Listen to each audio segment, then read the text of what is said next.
Up next on ijdm, testing out the Pyle PFA200 Hi-Fi Power Amplifier. Starts now. Another visitor. Stay a while. Stay forever. Okay, got this product about a week or so ago, and yeah, I decided I'm gonna do a test review, unboxing, not in that order. Yeah, this is one I purchased. I have a TV in the bedroom, wasn't quite happy with the audio sound in it, and I had a bunch of speakers laying around, so I'm like, well, for $30-some and using the big online shopping site, I said, well, let's give this a try. I have a few other Pyle products I've been very happy with. Back in the day, we used to laugh and have nicknames for Pyle, but I gotta say lately, I haven't had any issues with these products. I have a little mixer doohickey thing I've been using for about probably 5-6 years with no issues whatsoever.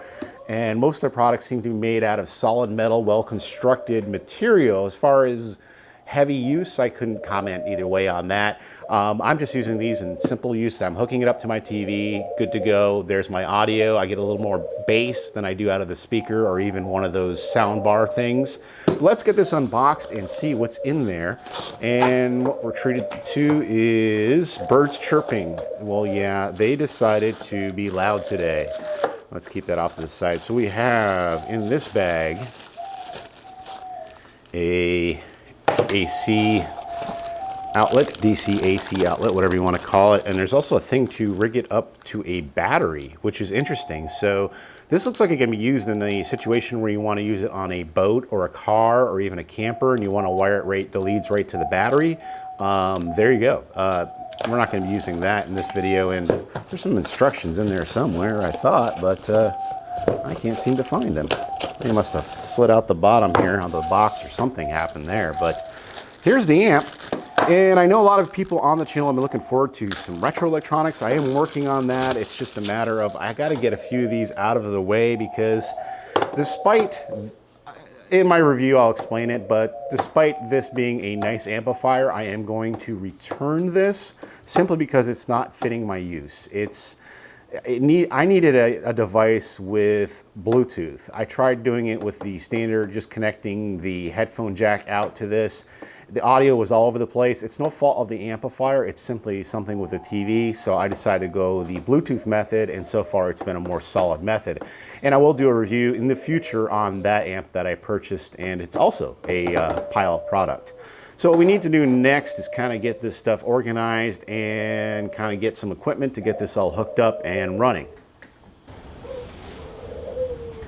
Just like magic, we have the two speakers. I'm using these JBL Northridge. They're part of my old surround system in my living room.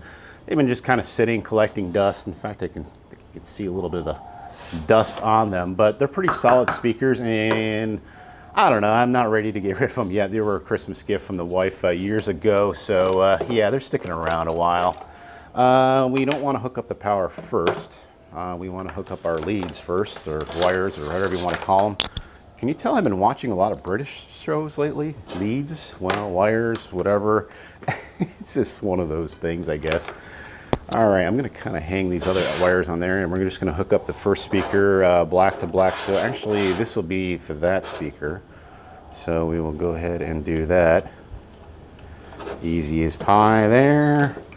And don't ask about this wire. I, some reason, thought I had another wire laying around, but I had used all my wires for another project, and I forgot where they were. So let's see if we can actually get this in the slot. And I got it kind of labeled black to black, but oh my God. Yeah, this isn't designed for these monster type high, low gauge, whatever wires you want to call them, these thick wires. You see how thick it is. It's just, and it'll be all right for our use today, though. Would have been nice to have matching wires. Oh no, I forgot. This uses the banana plugs. This always makes things more difficult. Somewhere along the line, they associated hi-fi with banana plugs, and yeah, we've been suffering through that one for a while. I personally, prefer the clips better than these, because these, I don't know, it feels like it's, I guess they're supposed to stay in better or something. I don't know. Sign of high fidelity, high-end electronics is when you have a banana screw-in type plug-in thing, and the idea is you can either put the wires in this way or you can get the banana plugs that pop in there. But we are not doing that for this video. Okay, we got one speaker connected. Let's get the other one. Okay.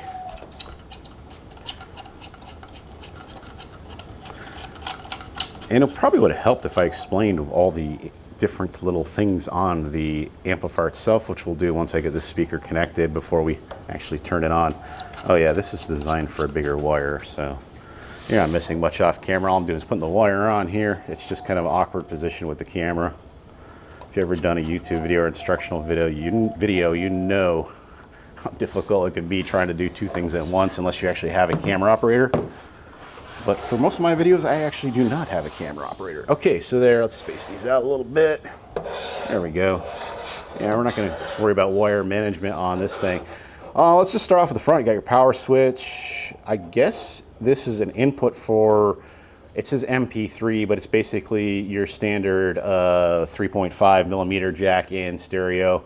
You got a tone and direct, which I guess if you want it just direct going through the amp as is, or if you want to adjust the treble and bass. We have your volume control here on the back. I'm careful not to pull out wires, which I think I already did. Your two clips putting in the speaker output, and then your DC. There's a microphone input there, and then there's two other RCA inputs, which we'll be using in this video with this cord right here. And we're just using one of these type deals. Kind of universal for if you don't have a, we want to be careful on this banana plug here. Is we want to make our banana plug with these big ass wires, is make sure they're not touching, because that could short out this little amp gimmick. And let's give it some power. Okay, and let's get some audio through it as well. So just off screen, I'm just plugging this right into my laptop, and I'm going to pull up some music, nondescript YouTube music or license-free music that doesn't get us flagged. And let's see, we got one somewhere.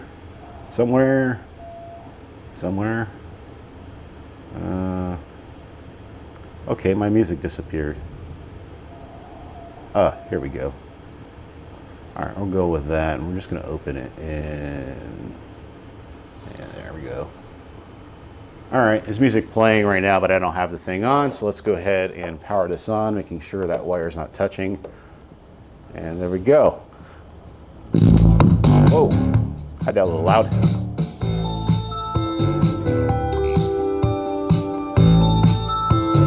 And again, it's going to be hard to discern with using the microphone, and you're hearing the speakers through my microphone, so you're not actually hearing the audio quality out of this. It's nearly impossible to capture this type of audio output. I mean, I could easily hook this into the track when I'm doing the edit, but then you're not really hearing what's coming out of the amp. But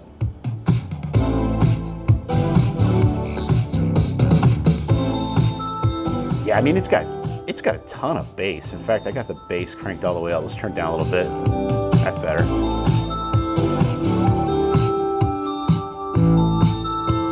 Yeah, pretty good treble.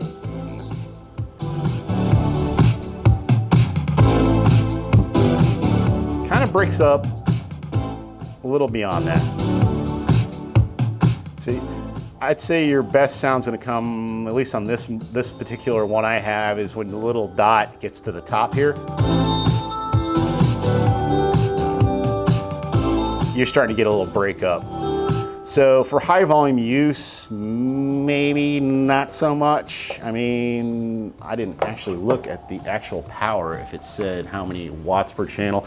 It says 60 watts, so it's supposed to be 30 by 30. I'm guessing that's 30 by 30 max, so you're probably talking about a 15 RMS. I guess that's what it's called, 15. Is it 15 RMS? Basically 15 is your standard power, 30's on your peaks. So yeah, if you want it higher, you could probably lower your bass down. You go a little higher, but with the bass turned up, obviously it's using more power.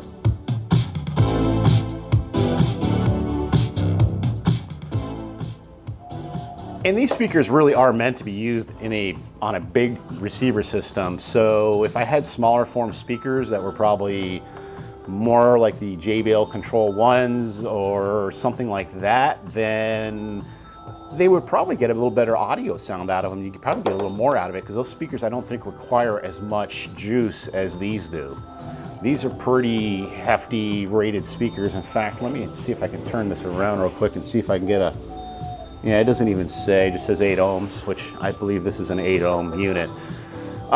Construction quality is good. It's solid metal. Would have been nice to have a couple little holes. I mean, you can always drill them yourself if you want to mount it somewhere, like if you're putting it in a, you know, say a boat or a camper. But other than that, could have came with a couple little rubber feet. But I did order this off of an Amazon returns thing, just to save a few bucks. And yeah, it's in pristine condition and everything. It's just, yeah, I need a Bluetooth thing, and it's, you know, plugging the wire in with it. That didn't quite work out for me. But in a situation like I'm using it right now, like for an amp for my, you know, doing some editing on my computer or something simple, like a little audio system in a camper or whatever, yeah, this little amp will keep you going. So I'm gonna say it pretty much hits all the marks. The only two negatives I say is probably could use a little more power, but again, this isn't a cranking amp. And the other thing I'm gonna say, and this is worth a mention, and please don't take my negative comments that I hate the product. It's just a comment that something that I think is it's just not something that's needed, is this ring illumination. Having tested this in my bedroom at night, this lights up the entire room, and I'm very light sensitive. And if it was me, dimmer and red, please stop using these blue LEDs and everything. They're not good for your eyes. They're just not. Use red. Red is better for low light situations and that kind of thing. So,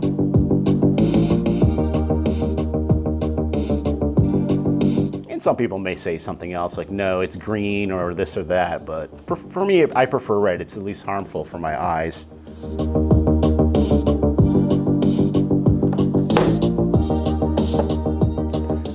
Yeah, I mean, and depending on the audio track, really, I was cranking that a little more than the last one, so I guess it just depends on the audio track itself.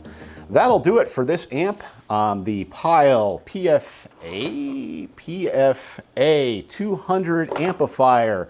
We do have some retro videos coming up and some more product test review unboxing shindigs coming up, so be sure to subscribe. We'll see you next time.